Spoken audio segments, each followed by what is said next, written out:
On the Reconciling Marriages with Coach Jack podcast, Christian psychologist, author, and relationship coach Dr. Jack Ito will help you to build and restore your marriage.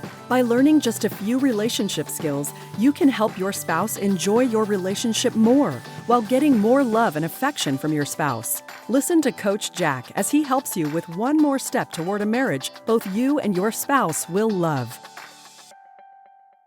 Although most spouses say they want a divorce because of problems in the marriage, rarely is that the actual reason. Understanding the reason your spouse wants a divorce will help you know how to work on reconciling. People are often shocked when their spouse wants a divorce. Yet, when I ask them how their relationship was prior, they tell me it had been bad for years. Despite a lack of dating and spending time together, or even having a lot of conflict, they thought their marriage would never end. With such problems in their relationship, the only surprise to me is that they stayed together as long as they did. Yet they are surprised and shocked that their spouse wants a divorce. Relationships can't be maintained without emotional connection.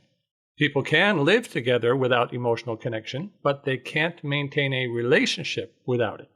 Of course, people often stay married due to children or financial issues, but these typically delay rather than prevent divorce. If your spouse is not yet wanting to divorce, the most important thing you can do is to gradually strengthen your emotional connection with your spouse. Emotional connection, like plants, can't be grown overnight. You must plant the seeds, water just enough, provide plenty of sunshine, and have a good deal of patience. Trying to build emotional connection overnight, like dumping too much fertilizer on your plants, can result in failure to grow. Expressing too much love too soon is as detrimental in marriage as it is in single relationships. You must restrain your emotions and give the other person a chance to catch up. Did you know that emotional connection prevents disconnection and divorce? People don't quit a job they love. They don't give up precious kids for adoption. They don't lose contact with friends they are attached to, and they don't stop dating someone they are connected with either. Ending a relationship with someone we are emotionally connected to would be as difficult as disconnecting from an arm or a leg. People will quit a job they don't like, even if it pays a lot of money. People will stop spending time with kids they can't stand. People will stop contacting friends they don't like, even if they receive presents from them. And people will refuse to continue dating someone they don't feel an emotional connection with. This means that no matter how much you do things for your spouse, like providing money, taking care of the house or kids, or how many things you buy for your spouse, you will not rescue your relationship that way. Single people who use these methods to try to get people to love them have short-term relationships at best.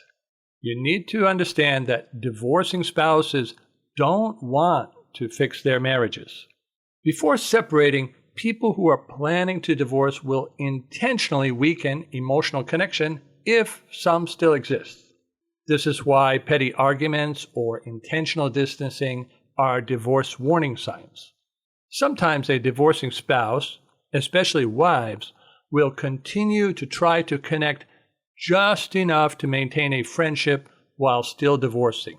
That's a special situation requiring special actions that I have written about elsewhere. If your spouse already wants to divorce, no amount of apologies and promises will create a connection. Apologies and promises will just make you seem even less attractive at a time when you need to work on becoming more attractive and secure. If your spouse wants to divorce you, it is about their future and not about your problems. Although spouses say they are divorcing because of problems, they don't change their mind if you fix those problems. That shows more than anything that divorce is not about the problems. Let me tell you why people actually divorce. People do not divorce because of problems or bad marriages.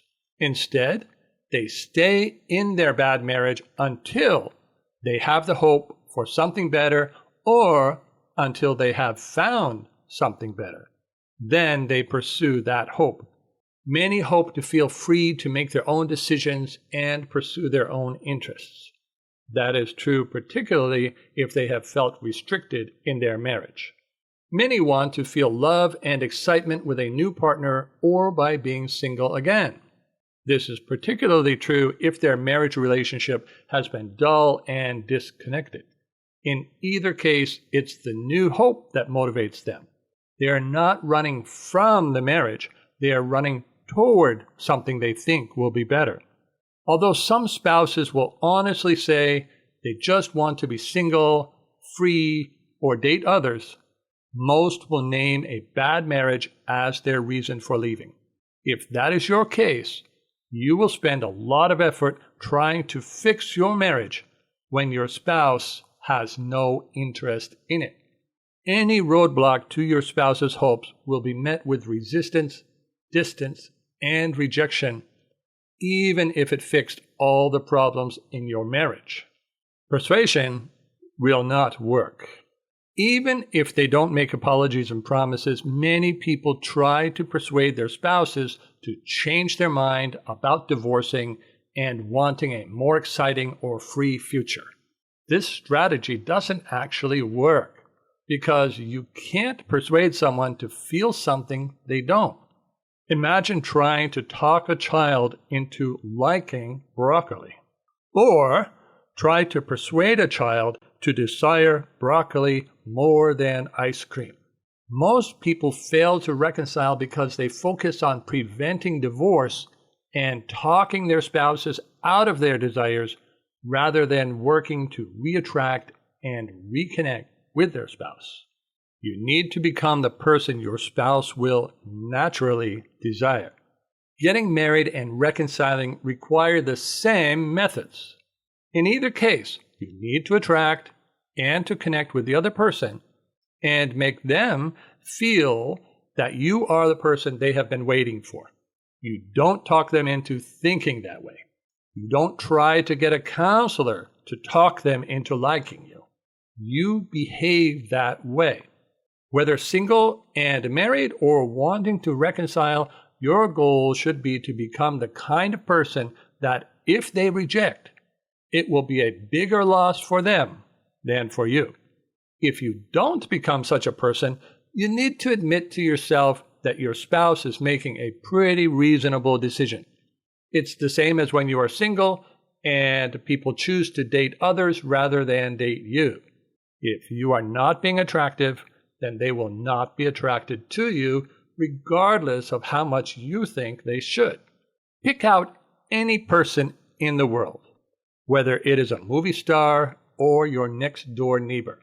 The question is the same as far as relationships go. How do I need to be in order for him or her to want to be with me? If you can be that person, you can have a relationship. The same principle applies to jobs. How do I need to be in order for them to want to hire me? The same principle applies to friendships. How do I need to be in order for that person to want to be friends with me? In fact, the same principle applies to all relationships. As a coach, mostly what I do is help people be that person their spouse would not want to lose. It comes down to 3 factors: attractiveness, good connection skills, security. If you want to reconcile, you need to do better at these 3 than the next man or woman. You need to be ice cream rather than broccoli. Moving too quickly to connect can pressure your spouse. There is a coaching maxim I recommend you memorize. The best rate of change is one the other person likes but doesn't notice. Let me say that again. The best rate of change is one the other person likes but doesn't notice. Overnight changes are not credible. So they come off as insincere, needy, and manipulative. When you meet a new person, it doesn't matter if you changed overnight, since they didn't know you the day before.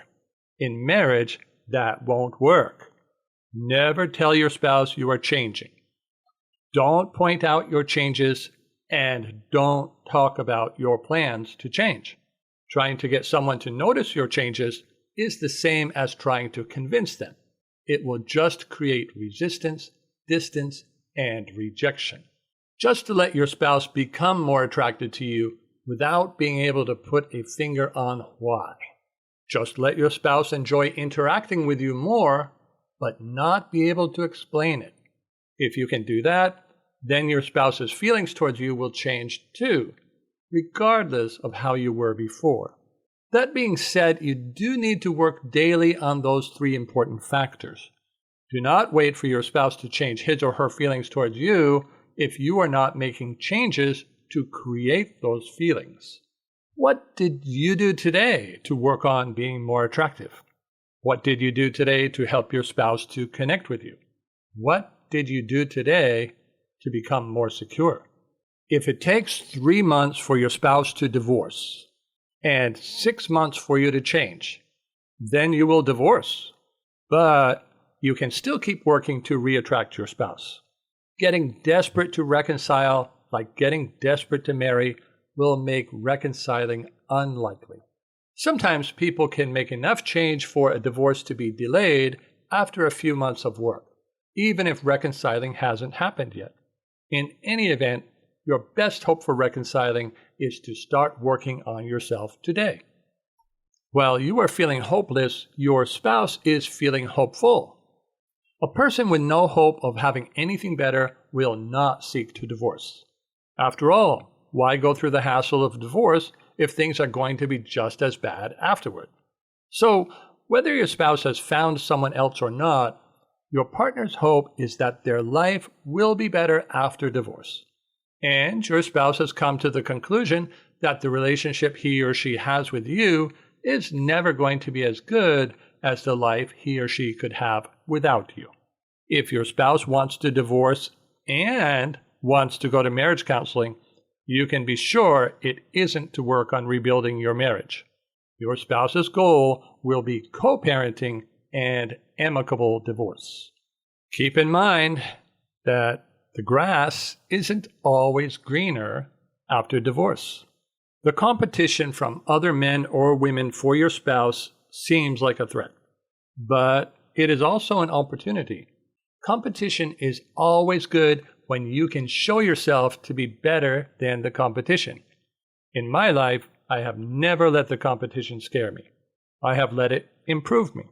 If you still have enough contact with your spouse and can work on attractiveness, connection skills, and being secure, you will be better than the competition. Once trained, my clients have little to worry about compared to most of the men and women out there. Thank you for listening to Reconciling Marriages with Coach Jack. Visit CoachJackIto.com to learn more skills for reconnecting with your spouse and restoring your marriage.